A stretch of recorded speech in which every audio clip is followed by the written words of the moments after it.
20,000 Leagues Under the Sea by Jules Verne. Chapter 13. The Black River. The portion of the terrestrial globe which is covered by water is estimated at upwards of 80 millions of acres. This fluid mass comprises 2,250,000,000 of cubic miles, forming a spherical body of a diameter of 60 leagues, the weight of which would be 3 quintillions of tons. To comprehend the meaning of these figures, it is necessary to observe that a quintillion is to a billion as a billion is to unity.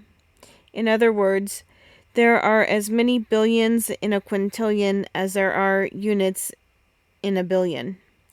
This mass of fluid is equal to about the quantity of water which would be discharged by all the rivers of the earth in 40,000 years. During the geological epochs, the igneous period succeeded to the aqueous. The ocean originally prevailed everywhere.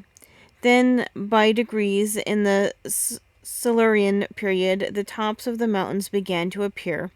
The islands emerged, then disappeared in partial deluges, reappeared, became settled, formed continents, till at length the earth became geographically arranged as we see it in the present day.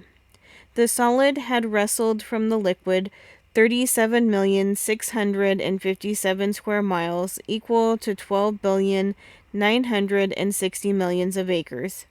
The shape of the continents allows us to divide the waters into 5 great portions: the Arctic or frozen ocean, the Antarctic or frozen ocean, the Indian, the Atlantic, and the Pacific Oceans. The Pacific Ocean extends from the north to south between the 2 polar circles, and from east to west between Asia and America, over an extent of 145 degrees of longitude. It is the quietest of seas. Its currents are broad and slow. It has medium tides and abundant rain. Such was the ocean that my fate destined me first to travel over under these strange conditions. "Sir," said Captain Nemo, "we will, if you please, take our bearings and fix the starting point of this voyage. It is 11:45. I will go up again to the surface." The captain pressed an electronic clock 3 times. The pumps began to drive the water from the tanks. The needle of the manometer marked by a different pressure the ascent of the Nautilus. Then it stopped. "We have arrived," said the captain. I went to the central staircase which opened onto the platform, clambered up by the iron steps, and found myself on the upper part of the Nautilus. The platform was only 3 feet out of water. The front and back of the Nautilus was of that spindle shaped which caused it justly to be compared to a cigar. I noticed that its iron plates, slightly overlaying each other, resembled the shell which closed the body of our large terrestrial reptiles. It explained to me how natural it was, in spite of all glasses, that this boat should have been taken for a marine animal. Towards the middle of the platform, the long boat, half buried in the hull of the vessel, formed a slight excrescence. Fore and aft rose 2 cages of medium height, with inclined slides, and partially closed by thick lenticular glasses, one destined for the steersman who directed the Nautilus. The other contained a brilliant lantern to give light on the road. The sea was beautiful, the sky pure. Scarcely could the long vehicle feel the broad undulations of the ocean. A light breeze from the east rippled to the surface of the waters. The horizon free from fog made observation easy. Nothing was in sight, not a quicksand, not an island, a vast desert. Captain Nemo, by the help of his sextant, took the altitude of the sun, which ought also to give the latitude. He waited for some moments till the disk touched the horizon. Whilst taking observations, not a muscle moved. The instrument could not have been more motionless in the hand of marble.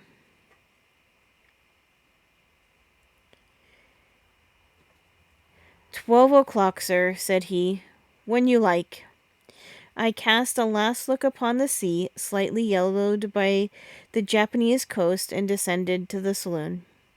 "And now, sir, I leave you to your studies," added the captain. "Our course is ENE. Our depth is 26 fathoms. Here are maps on a large scale by which you may follow it. The saloon is at your disposal, and with your permission I will retire." Captain Nemo bowed, and I remained alone, lost in thoughts, all bearing on the commander of the Nautilus. For a whole hour was I deep in these reflections, seeking to pierce this mystery so interesting to me. Then my eyes fell upon the vast planisphere spread upon the table, and I placed my fingers on the very spot where the given latitude and longitude crossed. The sea has its large rivers like continents. They are special currents known by their temperature and their color. The most remarkable of these is known by the name of the Gulf Stream. Science has decided on the globe that directions of the 5 principal currents, one in the North Atlantic, a second in the South, a third in the North Pacific, a fourth in the South, and a fifth in the Southern Indian Ocean. It is even probable that a sixth current exists at one It is even probable that a sixth current existed at one time or another in the northern Indian Ocean, when the Caspian and Aral seas formed but one vast sheet of water. At this point indicated on the planisphere, one of these currents was rolling. The Kuroskivo of the Japanese, the Black River, which, leaving the Gulf of Bengal, where it is warmed by the perpendicular rays of the tropical sun, crosses the Strait of Malacca along the At this point indicated on the planisphere, one of these currents was rolling, the Kuroskiva of the Japanese, the Black River, which, leaving the Gulf of Bengal, where it was warmed by the perpendicular rays of a tropical sun, crosses the Straits of Malacca along the coast of Asia, turns into the North Pacific to the Aleutian Islands, carrying with it trunks of camphor trees and other indigenous productions, and edging the waves of the ocean with the pure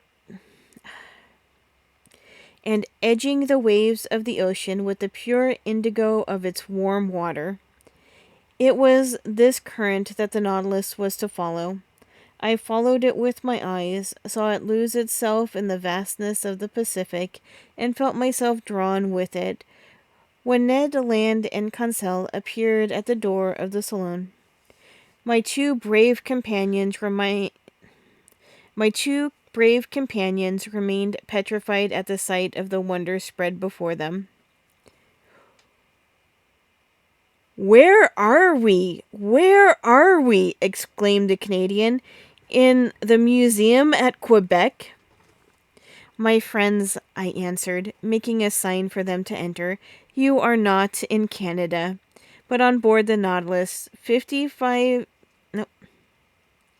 My friends," I answered, making a sign for them to enter, "you are not in Canada, but on board the Nautilus, 50 yards below the level of the sea."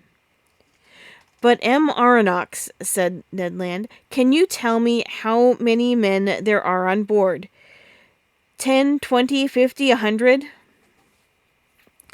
I cannot answer you, Mr. Land. It is better to abandon for a time all idea of seizing the Nautilus or escaping from it. This ship is a masterpiece of modern industry, and I should be sorry not to have seen it. Many people would accept the situation forced upon us, if only to move amongst such wonders.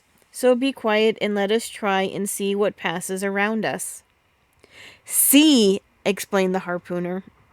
See, exclaimed the harpooner, but we can see nothing in this iron prison. We are walking, we are sailing blindly. Ned Land had scarcely pronounced these words when all was suddenly darkness. The luminous ceiling was gone, and so rapidly that my eyes received a painful impression. We remained mute, not stirring, and not knowing what surprise awaited us, whether agreeable or disagreeable. A sliding noise was heard. One would have said that panels were working at the sides of the Nautilus. It is the end of the end, said Ned Land. Suddenly light broke at each side of the saloon, through two oblong openings. The liquid mass appeared vividly lit up by the electric gleam. Two crystal plates separated us from the sea. At first I trembled at the thought that this frail partition might break, but strong bands of copper bound them, giving an almost infinite power of resistance. The sea was distinctly visible for a mile all around the Nautilus. What a spectacle! What pen can describe it? Who could paint the effects of the light through those transparent sheets of water, and the softness of the successive gradations from the lower to the superior strata of the ocean? We know the transparency of the sea, and that its clearness is far beyond that of rock water. The mineral and organic substances which it holds in suspension The mineral and organic substances which it holds in suspension heightens its transparency. In certain parts of the ocean, at the Antilles, under 75 fathoms of water, can be seen with surprising clearness a bed of sand. The penetrating power of the solar rays does not seem to cease for a depth of 150 fathoms, but in this middle fluid traveled over by the Nautilus, the electric brightness was pronounced. But in this middle fluid traveled over by the Nautilus, the electric brightness was produced even in the bosom of the waves. It was no longer luminous water, but liquid light. On each side a window opened into this unexplored abyss. The obscurity of the saloon showed to advantage the brightness outside, and we looked out as if this pure crystal had been the glass of an immense aquarium. You wished to see Fred Ned? You wished to see Fred Ned? Well, you see now. Curious, curious, muttered the Canadian, who was forgetting his ill temper, seemed to submit to some irresistible attraction. And one would come further than this to admire such a sight. Ah, thought I to myself, I understand the life of this man. He has made a world apart for himself in which he treasures all his great. Ah, I thought to myself, I understand the life of this man. He has made a world apart for himself in which he treasures all his greatest wonders. For 2 whole hours an aquatic army escorted the Nautilus during their games, their bounds, while rivaling each other in beauty, brightness, and velocity. I distinguished the green labre, the banded mullet, marked by a double line of black, the round-tailed goby, of a white color, with violet spots on the back, the Japanese scombros, a beautiful mackerel of those seas, with a blue body and silvery head. The brilliant azure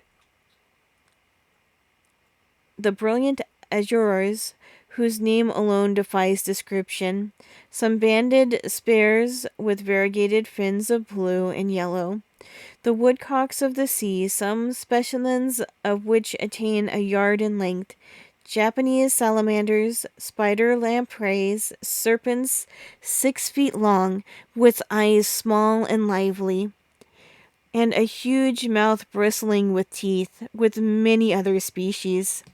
Our imagination was kept at its height. Interjections followed quickly on each other. Ned named the fish, and Conseil classed them. I was in ecstasies with the vivacity of their movements and the beauty of their forms. Never had it been given to me to surprise these animals, alive and at liberty, in their natural element. I will not mention all the varieties which passed before my dazzled eyes, all the collections of the seas of China and Japan. These fish, more numerous than the birds of the air, came attracted, no doubt, by the brilliant focus of the electric light. Suddenly there was daylight in the saloon, the iron panels closed again, and the enchanting vision disappeared. But for a long time I dreamt on till my eyes fell on the instruments hanging on the partition. The compass still showed the course to be east-northeast. The manometer indicated a pressure of 5 atmospheres, equivalent to a depth of 25 fathoms, and the electric log gave a speed of 15 miles an hour.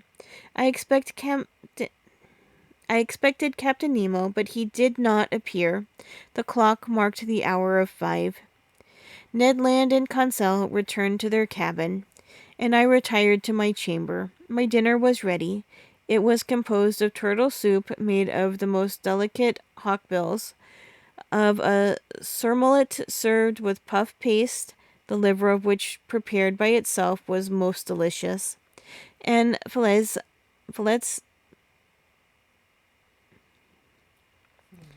a surmullet served with puff paste, the liver of which was prepared by itself and was most delicious, and fillets of the Emperor Holocanuths, the savor of which seemed to me